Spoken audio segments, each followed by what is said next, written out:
નમસ્કાર મિત્રો બધાને, જય શ્રી કૃષ્ણ, જય માતાજી મિત્રો. આજે થઈ ગયો છે ભાઈ, કયો વાર થયો છે આજે લગભગ વાર તો થયો જ છે. ગમે તે વાર તો ઉગ્યો હશે ને. આજે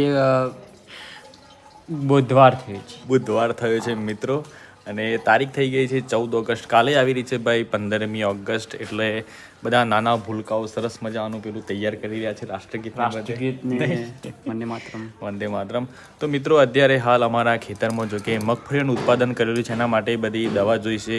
તો અમે અત્યારે દવા લેવા માટે જઈ રહ્યા છે. જે પણ મિત્રો શેર માર્કેટ કરતા હોય તો આજે દવાનું શેર જ ધરાવી જવાનું છે, કારણ કે અમે જે દવા લઈશું શું કેવું ભાઈ, જેમ વિરાટ કોહલી MRFની એડ કરીને MRFના શેર ઉપર આવી ગયા હતા, એ રીતે અમે પણ આજ દવા લેવાના છે.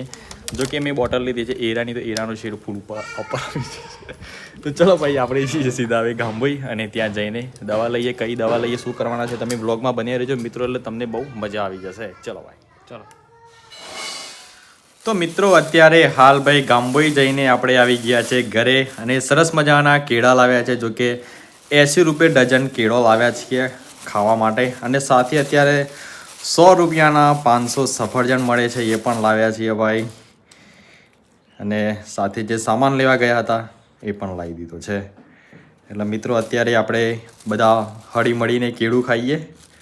જુઓ ભાઈ, કેળું કઈ રીતે ખવાય હું તમને બતાવું. પહેલાં આ રીતે એની છાલ કાઢી નાખવી પડે, અને પછી આ રીતે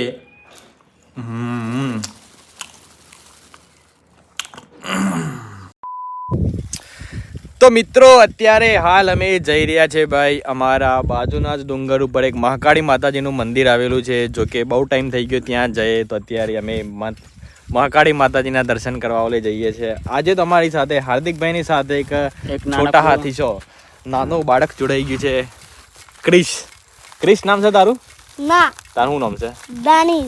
દાનિશ નામ છે. બોલા. ડેનિશ નામ છે.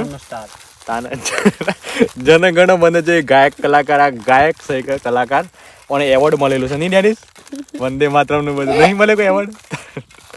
ડેનિશ હાથ માં લીધું ભાઈ. સમ કૂતરા કાજી ખરેખર તું ખવડાય છે? અચ્છા, હા બધા. ચલો તાન મિત્રો, બ્લોગમાં બન્યા રહેજો. આપણે આગળ જઈએ, મહાકાળી માતાજીના દર્શન કરીએ. અને અત્યારે વરસાદના કારણે ભાઈ જોરદાર એકદમ એન્વાયરમેન્ટ થઈ રહ્યું છે. ડુંગર પણ એકદમ ખિલખિલાટ થઈ રહ્યો છે. તો જોવાની કંઈક અલગ જ મજા આવશે. કંઈક ને કંઈક નવું જોવા મળવાનું છે આ બ્લોગમાં. તો બ્લોગમાં બન્યા રહેજો. ચલો. તો મિત્રો હાર્દિક કુમારે ડેનિશભાઈને તેડી લીધો છે. હા ડેનિશ, તને મજા આવશે ખરેખર? ચમ તેડી લીધી હાર્દિક? આ તમારા ભત્રીજો છે એટલે પ્રેમ જાગે ભત્રીજા જોડે. આગળ ભાઈ કાદવ કીચડ થઈ રહ્યો છે, એટલા માટે હાર્દિકભાઈએ ડેનિશ કુમારને તેડી લીધા છે. મને તેલ લેખા દી ગયા.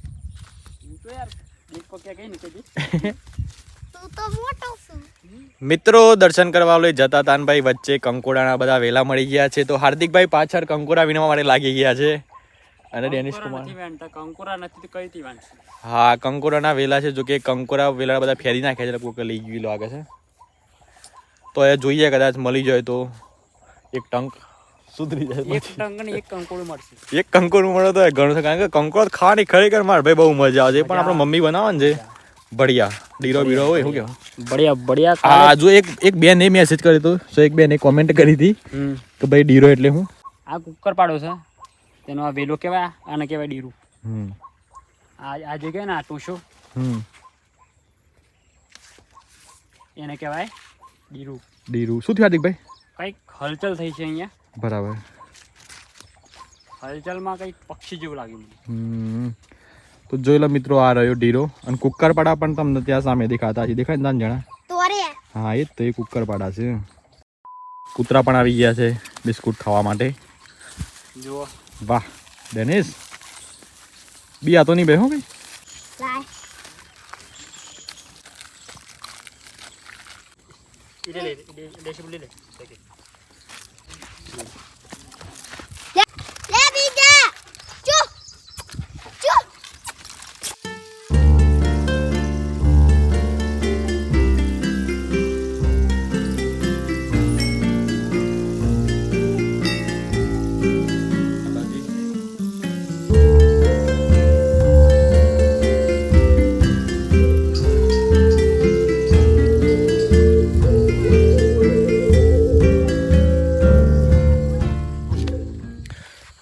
તો મિત્રો અમે અમારો માય ફર્સ્ટ વ્લોગ પહેલા બનાવ્યો હતો, લગભગ આજે એનું 1 વર્ષ કદાચ પૂરું થતું હશે. શું કહેવાય હાર્દિકભાઈ? હા, એ ટાઈમ અમારી જોડે બહુ મોટી ટીમ હતી. અત્યારે અમે અમારી ટીમમાં ખાલી 3 જણા વધ્યા છે ભાઈ, હું, વિક્રમ એન્ડ હાર્દિકભાઈ. ભાઈ તો ખરેખર ભાઈ હોય છે. શું કહેવું?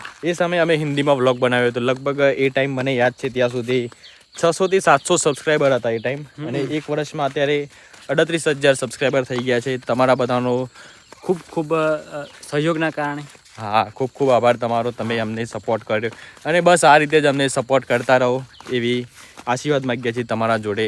હા, શું કહેવાય હાર્દિકભાઈ?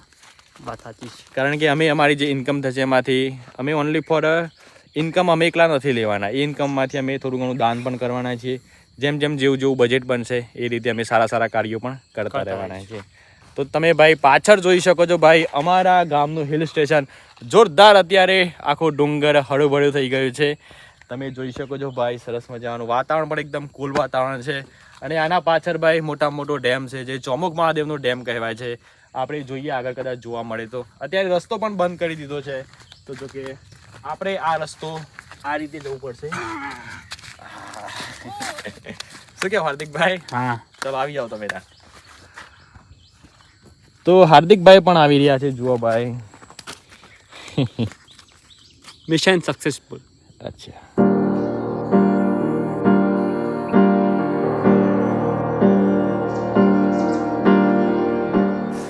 તો મિત્રો અમારા ગામનો જે ડુંગર છે ભાઈ, એના ઉપર ઐતિહાસિક અને પૌરાણિક મંદિર આવેલા છે. ચલો ભાઈ હું તમને બતાવું. જો કે ઘણીવાર આપણે વિડીયોમાં તમને નથી બતાવ્યા, પરંતુ આજે ભાઈ મને ઈચ્છા થઈ કે તમને પણ વિડીયોમાં બતાવું. કારણ કે તમે પણ કદાચ આ બાજુ આવો ભાઈ રૂપાલ ગામે, તો તમે પણ આ માતાજીના દર્શન કરી શકો, હનુમાન દાદાના દર્શન કરી શકો, પૌરાણિક તમે મંદિર જોઈ શકો. જો કે અત્યારે હાલ એક નવું મંદિર બનાવી દીધું છે હનુમાન દાદાનું, પણ એના પહેલાં પૌરાણિક મંદિર કેવું હતું એવું તમને બતાવું. તો જોઈ લો ભાઈ, આ રહ્યું મંદિર. અહીંયા લગભગ સાલ પણ લખેલી છે. આ સાલ જો કે આપણને ખબર પડતી નથી અત્યારે હાલમાં. બાકી એક બીજું પણ શંકર ભગવાનનું મંદિર છે, શિવલિંગ. તો તમે જોઈ શકો છો ભાઈ, અંદર શિવલિંગ છે. અને આ એકદમ જૂનું મંદિર છે, લગભગ ખબર નહીં પણ ખાસા વર્ષો પહેલાંનું મંદિર છે. અહીંયા લીમડો પણ છે, પીંપળો પણ છે, અને ભાઈ બીજું પણ ઐતિહાસિક મંદિર છે જે બહુ જૂનું છે. ચલો હું તમને બતાવું.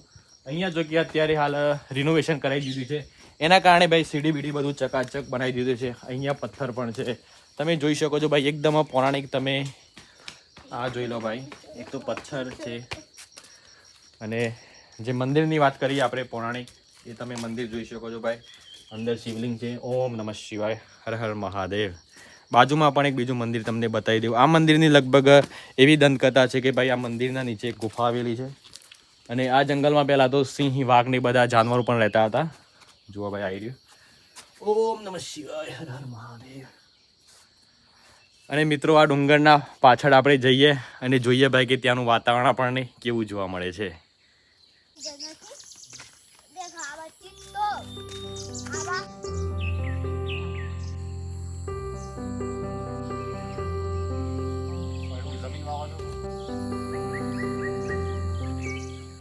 સોથી ડેનિસ દોરું બરદ હમણાં બદર કહેતો હતો, દોરું બદર.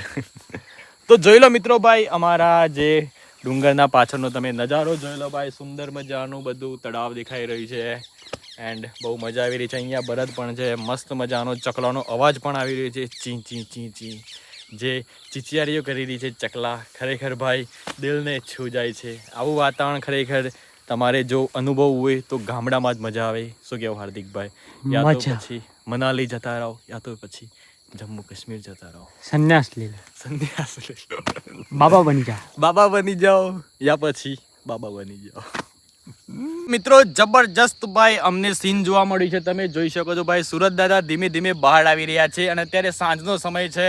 સનસેટ પોઈન્ટ જોવાની બહુ મજા આવી રહી છે મિત્રો. તમે જાતે જોઈ લો, નિહાળી લો.